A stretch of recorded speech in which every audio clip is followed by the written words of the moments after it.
Yaikhombada natana Wanglenso Fazabiso Iren Bani Singdona Kaplibani Wanglendo Mapanda Ngaiduna Lerabani Adobo No Shirabi Mazan Pigi photo do Yinglaga Makuna Sasan Tolaga Isa Tombi Ngasidagi Nana Malaklani Ngasigi Nungairaba Mikupsida Isabu Baba ni Yamning Singi Pothazaro Baba Nana Malaruki Eko Asana Wanglendo Irengi photo do Consilaga Mitki pido taithui Fazabi susang laktuna Muhay baba Chana na batawasi Mi mayam ngaiduna lehauri Asam na lohang bado chatkri Mi so onthok na yamkri Lakbagi loiba naidi Lohang bado hek chatki baga Biba magi kada sang laktuna Phamungda long ni hiblaga Iren bunik sing laga Kibi Yom sida nga sida ki Akhoi dagi tay mala ani Nangi daton sa Mahausage daton oidre Ayong wari Nang bungay bada Ayong wari Nang lao ba Lamdam tam na laikraga nang na Ay buka oragi kan gano Ngay saramgi angaw buko Nangi may kaying duna Asam na haukray na mito Ayo angan ba matamdo buza Mau amo ay bagi Dyan naganglon kay dana Mataw ning tinatawri Ngay haki matong breakfast do Matang piram laga Yaikhombagi managta mujangli Yaikhombasta hogatuna sumang thelong Asaiba mayamdo noshilam libani Maduloy raga kada sanglakpada ngari bani Tama breakfast se set hamjaragi Ekhwina widi pikrabo Piyo triye Tamo ki hana piba sanglakbani Imaga babaga budi piramli Pibi yoro Adugane aywa kharaygi Kewa no tamo Ekhwina usya Mana nungari daba thaba amata tawgano Doctor sing na mabo Sikshina seno haribani Aduna imaso babaso Hauzi imung salariba Ngipum nama Masangi khanbada Loina wanaribani Aduna Nangi na kayang pole Imung se nungay hange nungay haloy Ay na haidi Senthong ginate ko Ay bata yata mo Chalo Naugi chado pibiro Hoy tamo Miko kharagi matong pusado Bibagi kada amuk lai Aduga Bibagi kagi thongduda kokok thilay Biba hiptuna layrambadagi Magi kagi thongdu thilakpaduda Sat hawgutlaga thongdo hangi Madi irian oirabay khanduna haraw charubani Adubo Matay ma oirambaduda Itayma Nang bahawadribo Sese Nangi zanaba thilakpani Nasit niya singdoklaga charoko Biba matay madagi Chana badularaga Ahoy dem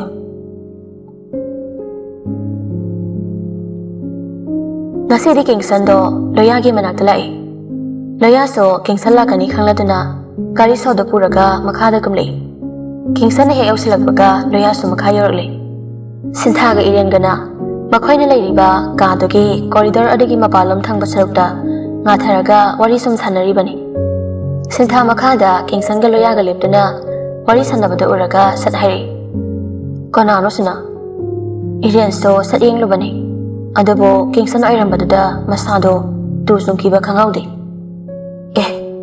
Asidi Mafam sida kada wala iba Nang mapamasa kang bra Kangi Iyang pataba mini Kayo na isibo Asan na Kingsan do sakri Irian sa loyada habesing na mapawri Sintado loyagi managda sakri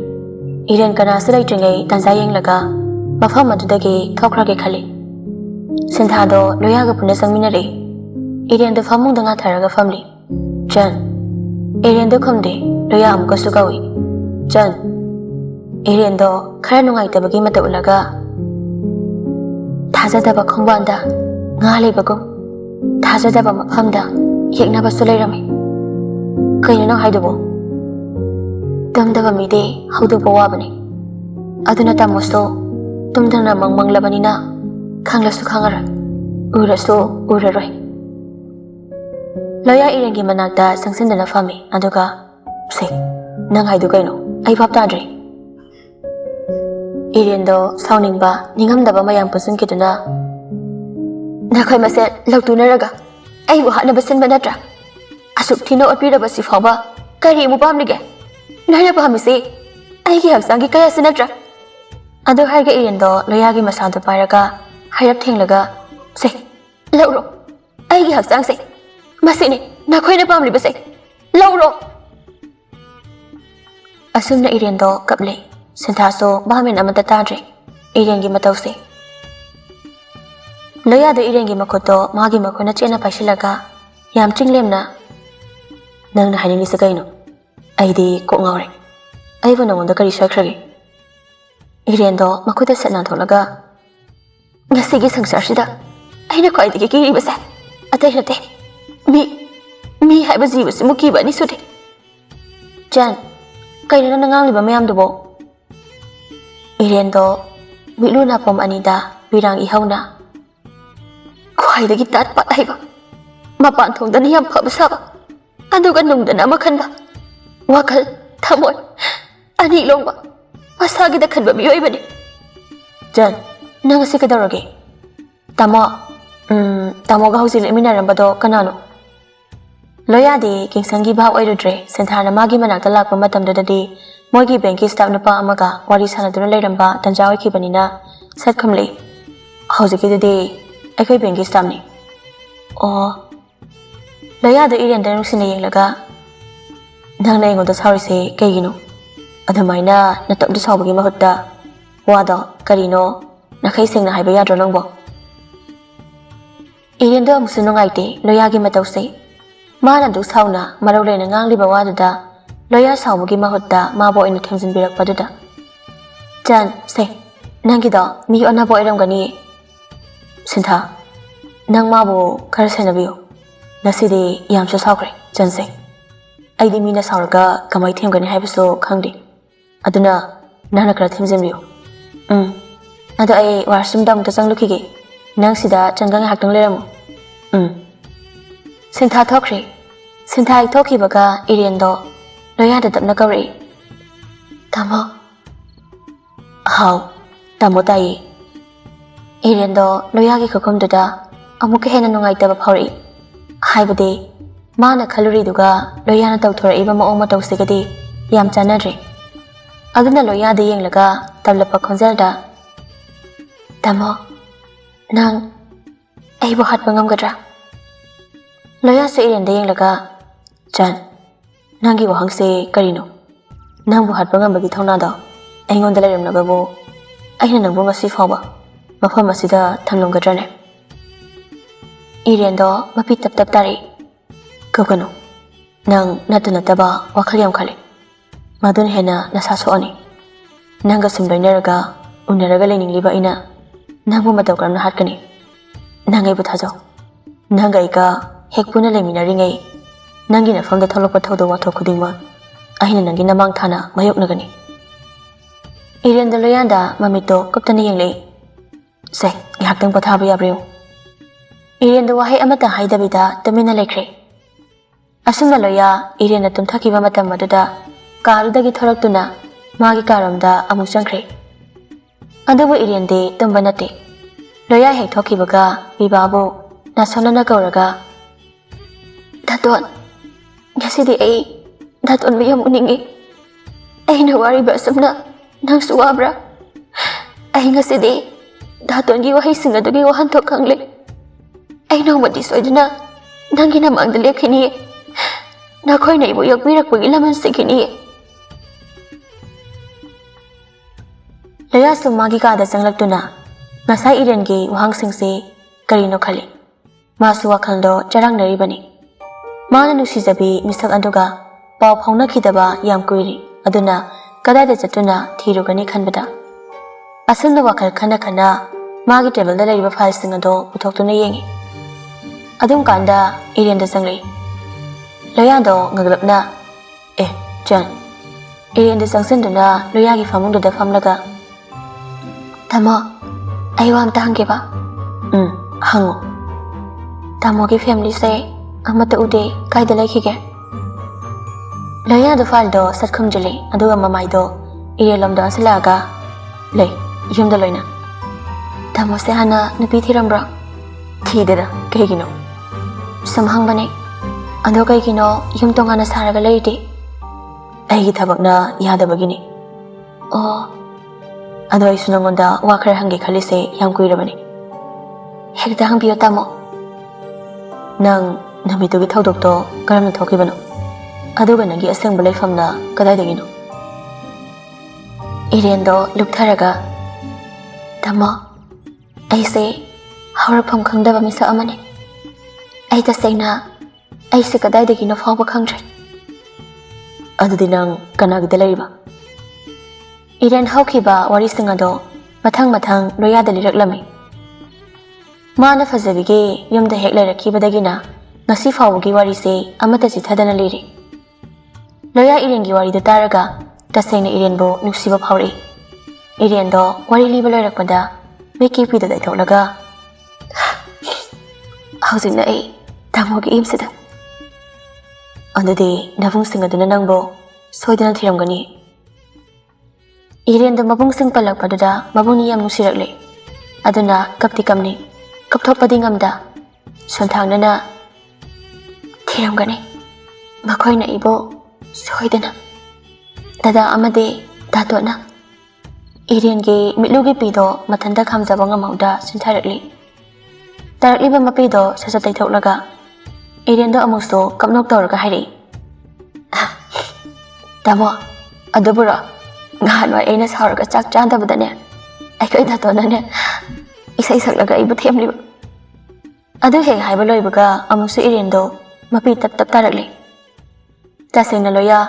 irengi matause yam nungai jatre jan aina nangbo makhoigi manakta soidana pugani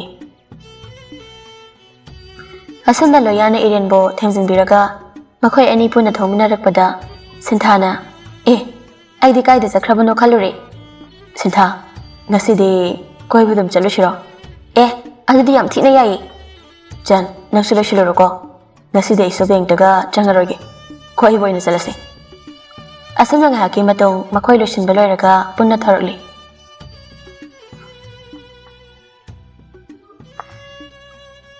somdasu pujana bibabo aduki mati kupna yengsanjai aduna hairi tamo ngasidi akhoi nause puraga koiba chalusiko akhoi naunabu yarakadrane ai haige adubudi phare hayuro bibadi anamba matamda ungduna talairibani ngasi so adu mangai pujado bibagi kagi thongjinduda leplaga now tabro nangbo bibado yam hainingdana khumlei itema aibu kobro puja sasanglakuna nangbo hagotribo hagolo adugane ngasidi koiba chalusiko itema ai kemda chanba phawduda ihe kaigi phawdrino now itema loina khangi nangi thamoiduna kari khali kanabu thiri haiba adubu inakta laireba posak amabu taraina manghange thugage haibadi biku phadana adum loisinkiba yabani masa uba phangdaba posak ama thiduna pura u hairadi matam changbani aduna imungda sumlayadi nangi thamoina thiri mahakdo karamna thengnagani nungsiba thengnage unage hairadi phangnabu hotnagadabani itaima loisinjaroko aisu hima hoigi chak thirukige asumna pungja kharagi matong takhelai garden da yorakle biba napi amaga loinana garden dugi akoibada leptuna yengle maga leminari ba napi do atai kana sunate makhoi imung manunggi thabai khangda mateng pangnaba thamba mini adabu yam thajadaba mikupda khonjel ama khaktare biba khonjel dugi makai tamna magi mit ani do leiduna yenglapani adabu irendo sinthaga famlaga wari sanaduna leibado urei biba madubada haifam tafam khangda magi simbaldagi tapna keve mikup tumak bibagi mafamdade madudagi henba nungaiba mikup ama lakhini thajadaba mikup haidu oire irenbo ujaba mikup sida chadabana sontharaba hakchangdo tekhatpagumsu tawri tumdabana henman kibana uri sari panglamba mit anujuso mikup sidagi kayada nithina pangliba wakal thamai ani do ipunda punsine iyada yasine haiduni maithongdo kayada maka lamliba khanghaudana meludagi so pirang ihore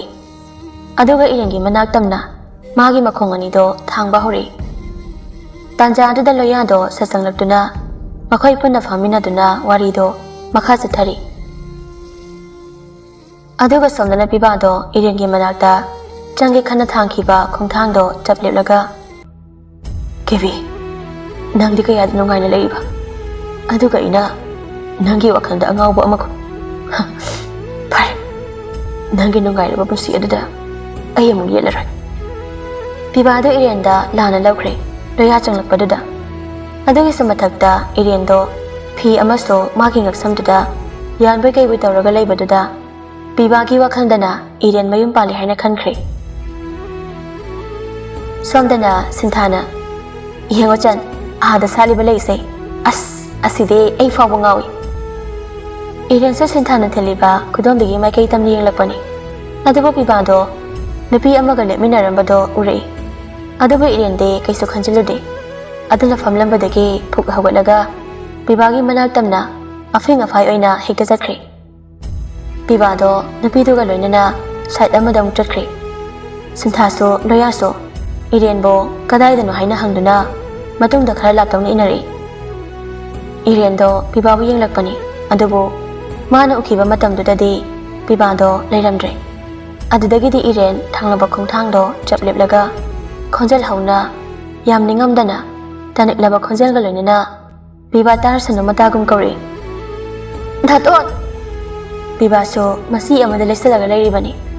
ꯃꯥꯗꯤ ꯂꯣꯏꯅ ꯎꯔꯤꯕꯅꯤ ꯏꯔꯦꯟꯒꯤ ꯃꯇꯧꯗꯣ ꯊꯃꯣꯏ ꯃꯥꯕꯨ ꯊꯦꯝꯖꯤꯟꯗꯨꯅ ꯆꯥꯛꯅ ꯌꯦꯡꯂꯤꯕꯅꯤ ꯑꯗꯨꯕꯨ ꯏꯔꯦꯟꯒꯤ ꯃꯇꯧ ꯌꯦꯡꯉꯝꯗ ꯁꯠꯊꯣꯔꯛꯇꯨꯅ ꯏꯔꯦꯟꯒꯤ ꯇꯨꯡ ꯑꯣꯏꯔꯝꯅ ꯂꯦꯞꯂꯒ ꯈꯨꯝꯂꯛꯏ ꯀꯦꯕꯤ ꯙꯥꯇꯣꯟ ꯁꯤꯗ ꯂꯩ ꯏꯔꯦꯟ ꯃꯃꯥꯏꯗꯣ ꯁꯠ ꯂꯩꯊꯣꯔꯛꯇꯨꯅ ꯌꯦꯡꯂꯛꯏ ꯑꯗꯨꯒ ꯈꯪꯖꯦꯟ ꯆꯦꯟꯁꯤꯜꯂꯛꯇꯨꯅ ꯄꯤꯕꯥꯗ ꯆꯦꯠꯅ ꯀꯣꯟꯁꯤꯜꯂꯒ ꯀꯞꯂꯛꯏ ꯄꯤꯕꯥꯁꯨ ꯏꯔꯦꯟꯕꯨ ꯅꯨꯡꯁꯤꯅ ꯃꯊꯥꯗ ꯀꯣꯜꯂꯒ ꯊꯦꯡꯉꯝꯗ꯭ꯔꯕ ꯃꯤꯠꯂꯨꯒꯤ ꯄꯤꯔꯥꯡꯅ ꯀꯨꯝꯒꯤ ꯅꯣꯡꯖꯨꯒꯨꯝ ꯃꯅꯤꯡ ꯇꯝꯅ ꯆꯤꯟꯊꯔꯛꯂꯤ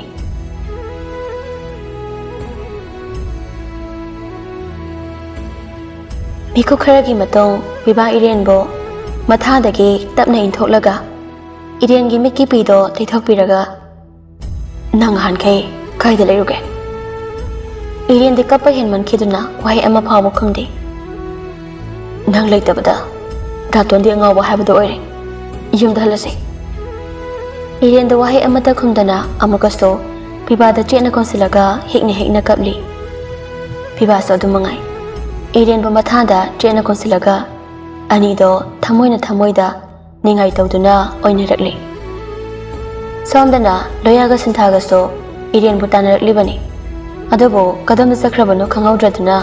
ꯑꯀꯣꯏꯕꯗꯣ ꯂꯩꯗꯨꯅ ꯌꯦꯡꯂꯤꯉꯩ ꯃꯤꯀꯨꯞꯇꯨꯗ ꯗꯥ ꯂꯣꯌꯥ ꯇꯨꯡ ꯑꯣꯟꯊꯣꯛꯇꯨꯅ ꯌꯦꯡꯂꯛꯏ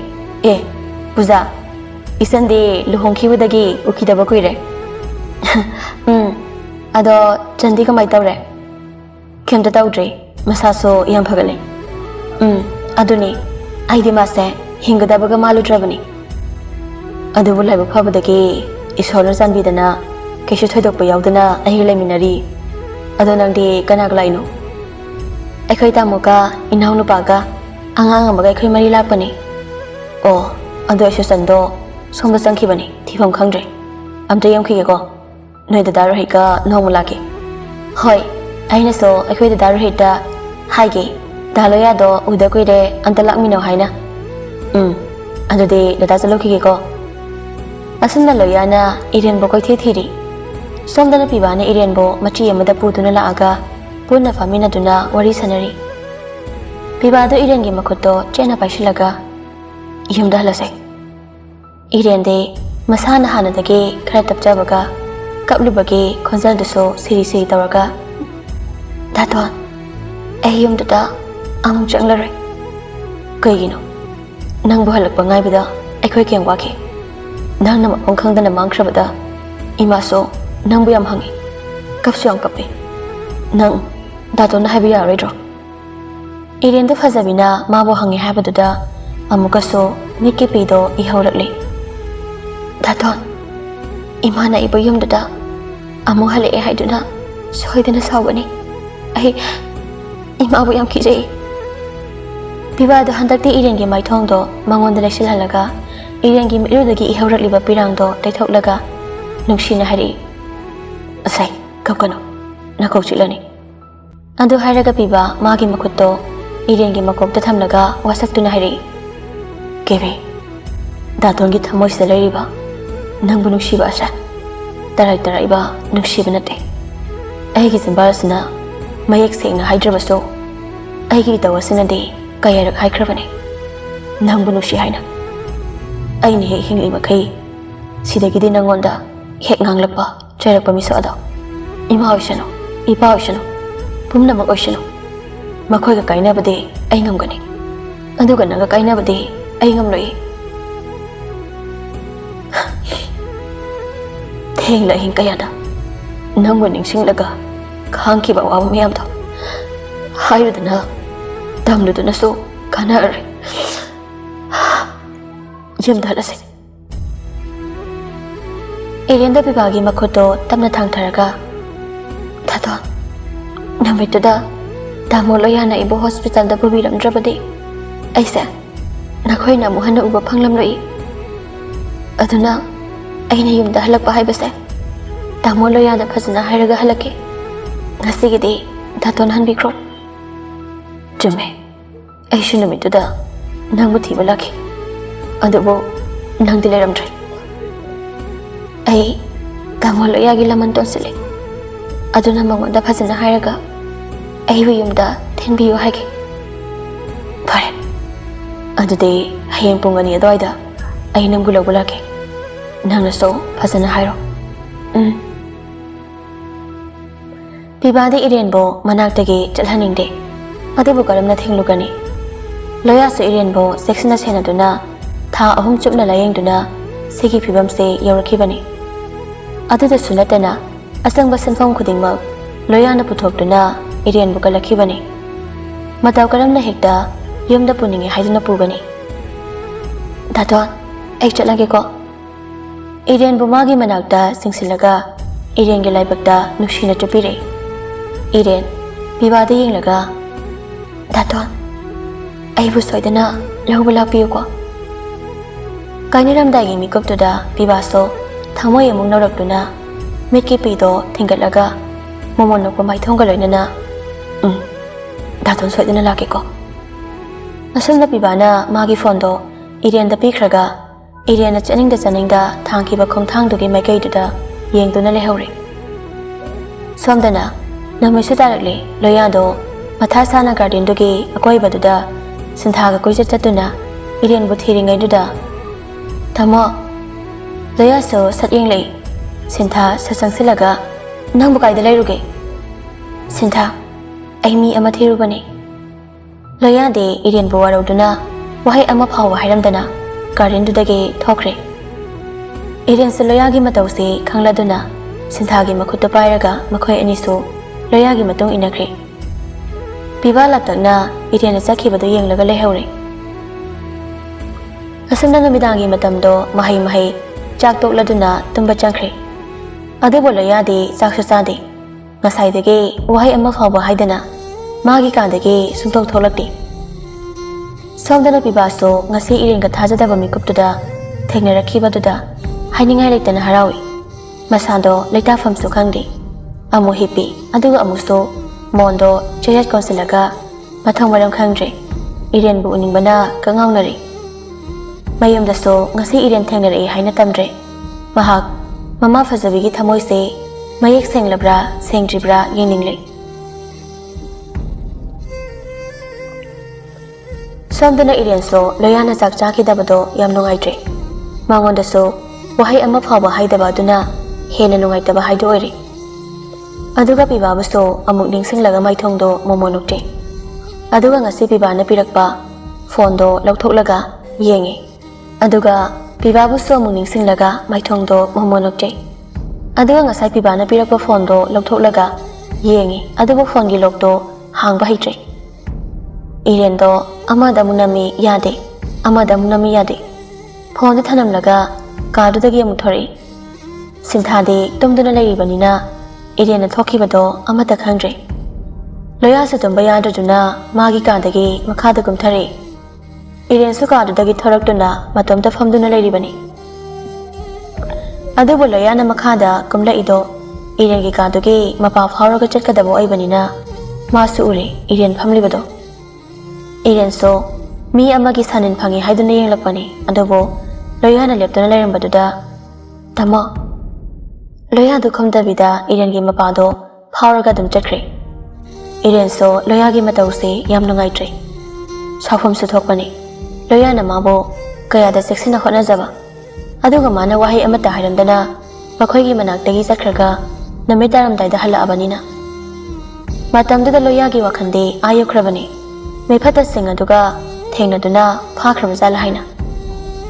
Loya do amukarakle aduga kemta hairamdabida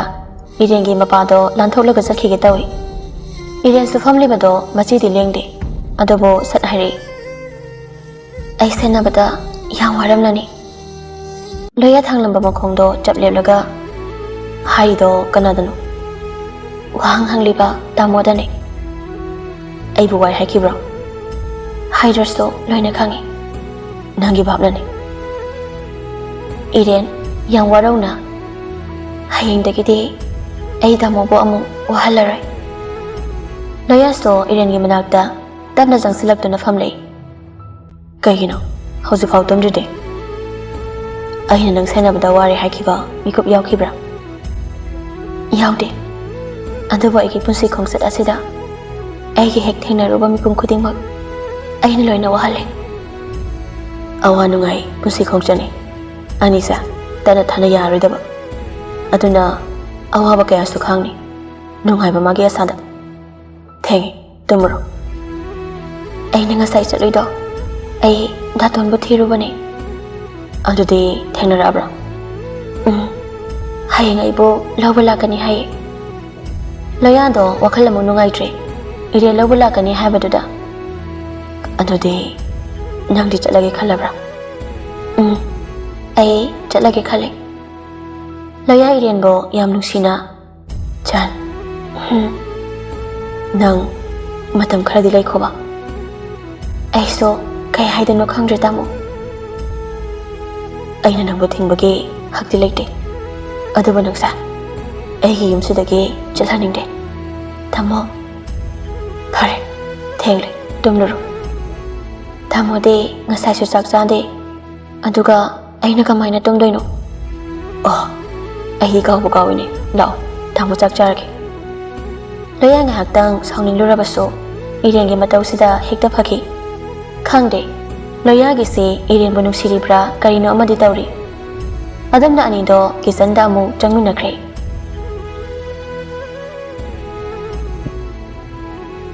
Pibado ngasidi yahausu yam ngali maithongso makayam lamloi pujana now kaino ngasidi yahau yam ngali na itaima aise ngasidi mathanda mikap thore karino ngarang lairembi ama ungnara abro Intai masidi Yakhombasto tharaptuna Now Nanguna sakra nungairamo Aidi kishu tawdina Tamo Now singarang di Lairengbi ama ongnarakpa maliko As Aida kaidana ma chasa horageda Adada Nangi phone do amta piyo Nangi phone di Hais Masi soidre Yakhomba magi phone do piraga Sese Sanazaro Piba suna fetaraga Efeta musidi Asamda piba do Thongalum da thori Aduga magi number do da call tawshili Somdana Iren so iruzabaloiraga Basamdo Amom da piya mapairaga Hafi haifesto daithokli bani Yam thajadana Phone giring lakpa do da Sinthana Kanagi phone do laisibo Iren sa jangsilaga phone do yengi Yakhombagi number oirami Aduga tapna hari Akhoi datongi phone ni ngarang pirambani adudi paikalo asamna tawringe da phone gi ring do tatkre tatkre aide phone gi lock se hangbu so haite samdana pibana masin pise phone ga parai tene adu hairaga musu tawsele adu handakte ring do chatpoi chataboy hektaw baga phone do sat paikhale hello pibana oinana sauraga haide Kaida halo aino Dadwan Hauni ke thabiya Stegi mingse kaurakano haraga Pibado irengi matau tamlaga Stegi mingse kaurakano haraga Kaino Kesunate Sintha sasangsilaga Ho kanano Wari am nungai ba maliko ꯑꯩꯈꯣꯏ ꯗꯥꯇꯣꯅꯤ ꯀꯅꯥꯅꯣ ꯑꯩꯒ ꯂꯩꯃꯤꯟꯅꯕꯅꯤ ꯑꯗꯣ ꯑꯩ ꯍꯧꯖꯤꯛ ꯂꯥꯛꯑꯒꯦ ꯄꯨꯡ 2ꯒ ꯉꯥꯏ ꯉꯝꯖꯔꯣꯏ ꯑꯉꯥꯡꯗꯧꯅ ꯑꯇꯩꯒꯤ ꯃꯐꯝꯗ ꯑꯩꯁꯦ ꯌꯥꯝ ꯊꯤꯅ ꯂꯦꯝꯃꯤ ꯑꯗꯣ ꯅꯪꯉꯣꯟꯗꯗꯤ ꯍꯦꯛꯇ ꯑꯉꯥꯡ ꯑꯣꯟꯊꯣꯛꯈꯤꯕ ꯏꯔꯦꯟꯗꯣ ꯃꯇꯧ ꯁꯨꯛꯃꯥꯟ ꯃꯥꯟꯗꯅ ꯁꯠ ꯀꯧꯔꯛꯏ ꯍꯣ ꯑꯉꯥꯡ ꯍꯥꯎ ꯄꯣꯕꯤꯌꯨ ꯑꯃꯨꯛꯇ ꯆꯠꯄ ꯍꯩꯇ꯭ꯔꯤꯌꯦ ꯂꯣꯏꯔꯦꯍꯦ ꯂꯣꯏꯗ꯭ꯔꯤꯀꯣ ꯍꯧꯐꯥꯎ ꯍꯧꯗ꯭ꯔꯤ ꯀꯩꯕꯣ ꯅꯨꯡꯁꯤꯅꯕ ꯗꯥꯇꯣ ꯅꯪ ꯄꯤꯄꯥ ꯐꯣꯟꯗꯨꯗ ꯁꯠ ꯆꯨꯞꯂꯒ ꯇꯥꯍꯧꯕ꯭ꯔꯥ ꯗꯥꯇꯣ ꯅꯪ ꯁꯣꯏꯔꯣꯏ ꯑꯗꯣ ꯅꯪꯅ ꯍꯥꯏꯅꯤ ꯍꯥꯏꯕꯗꯣ ꯍꯥꯏꯔꯕꯣ ꯍꯥꯏꯗ꯭ꯔꯤ ꯇꯥꯃꯣ ꯍꯧꯒꯠꯂꯛꯇ꯭ꯔꯤ ꯑꯁꯨꯝꯅ ꯑꯅꯤꯗꯣ ꯋꯥꯔꯤ ꯉꯥꯏꯍꯥꯛ ꯁꯥꯟꯅꯔꯕ ꯃꯇꯨꯡ ꯐꯣꯟꯗꯣ ꯊꯝꯅꯈ꯭ꯔꯦ